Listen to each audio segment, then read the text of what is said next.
மூத்த பத்திரிகையாளர் திரு தராசு ஷியாம் இணைந்திருக்கிறார். சார் வணக்கம். வணக்கம்.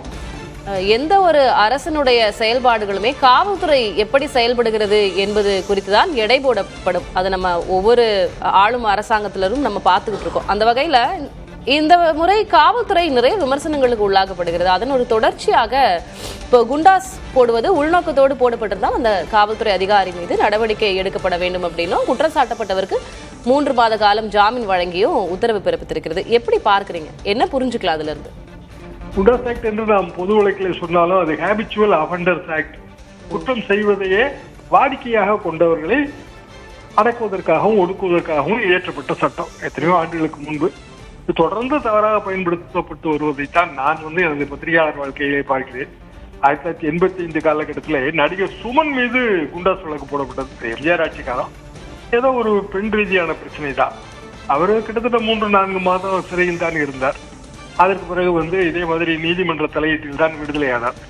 ஏன் இப்படி தவறாக பயன்படுத்தப்படுகிறது என்றால், அரசு அதிகாரத்தில் இருப்பவர்கள் எப்போதுமே தங்களது எதிர்ப்பாளர்களையோ அல்லது தங்களுக்கு ஏதாவது ஒரு வகையிலே சாதகம் இல்லாமல் இருப்பவர்களையோ பழிவாங்குவதற்கு மிக எளிதாக பயன்படுத்துகிறார்கள். கருப்பு சட்டம் இது மட்டுமல்ல, இது மாதிரியான கருப்பு சட்டங்கள் நிறைய பார்க்கலாம். இன்னும் சொல்லப்போனால் பிஎம்எல்ஏவே ஒரு கருப்பு சட்டம் தான். அதை தவறாக பயன்படுத்துவது மத்திய அரசாங்கத்தின் வாடிக்கை. மாநில அரசாங்கங்கள் இதே போன்ற சட்டங்களை பயன்படுத்துகின்றன. எனவே பொதுவாக இந்த சட்டங்களுக்கெல்லாம் ஒரு கடிவாளம் போட வேண்டியது மிக அவசியம். இந்த தீர்ப்பு அத்தகைய கடிவாளம் போடுவதற்கு பயன்படுமே ஆனால் அது இன்னமும் உசிதம். ஆனால் நான் 85 பார்த்து வருகிறேன், அப்படியான சட்ட கடிவாளம் இதுவரைக்கும் போடப்படவே இல்லை. ஆரம்பத்திலே நான் குறிப்பிட்ட வழக்கு அதற்கு உதாரணம். அப்படி எத்தனையோ வழக்குகளை எல்லா ஆட்சி காலத்திலும் உதாரணமாக சொல்ல முடியும். பொதுவாகவே விசாரணை இல்லாமல் ஒருவரை ஒரு வருடம் சிறையில் வைப்பது என்பது பொது அமைதியை பாதுகாப்பதற்காக இருந்தால் அது வேறு விஷயம். நாட்டின் இறையாண்மையை பாதுகாப்பதாக இருந்தால் அது வேறு விஷயம்.